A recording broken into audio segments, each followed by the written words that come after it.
Ayan, paikutin natin yung stick para maglapit sila. Sana magpakita ng magandang laban to. Ayun, nagbakbakan na mga kabok. Pigaan. Hanggang sa sapot, nagbabanatan. What's up sa inyo mga kadagit, mga utol, yan. Suportahan natin to si Kabok, ayan. Like and share sa kanyang page yan. Suportahan natin, yan. Maraming salamat sa inyo lahat. Yun, shoutout sa inyo lahat and God bless. Eto na mga kabok ang ating paglalabanin.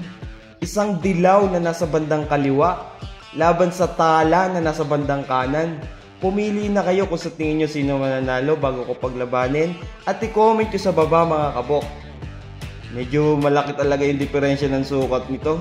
Ang sipat ko dito mga kabok, 10.8. Malaki yung dilaw. Pero malaki nga yung dilaw, luma naman. Ito namang tala, maliit. Pero medyo sariwa pa to. Ayan, sipatin nyo mabuti. Mga kabok, supportahan niya po pala natin si Kalakas Friday Hunter. Ayan, yung Facebook page ni Boss Erwin. Shoutout sa'yo, Boss Erwin. Shoutouts din kay Boss Joshua, kay Luis, kay Paumbong G. Ayan, support din natin. Kung nakapili na kayo, umpisahan natin mga kabok.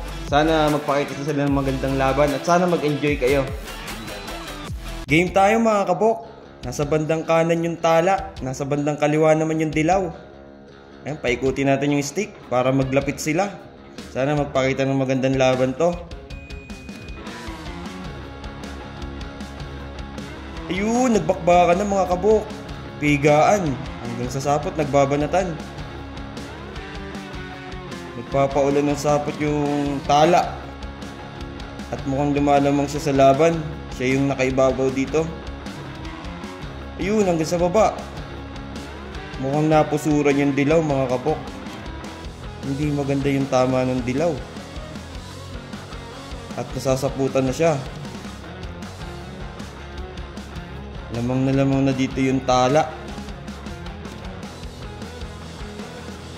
Parang may nanalo na.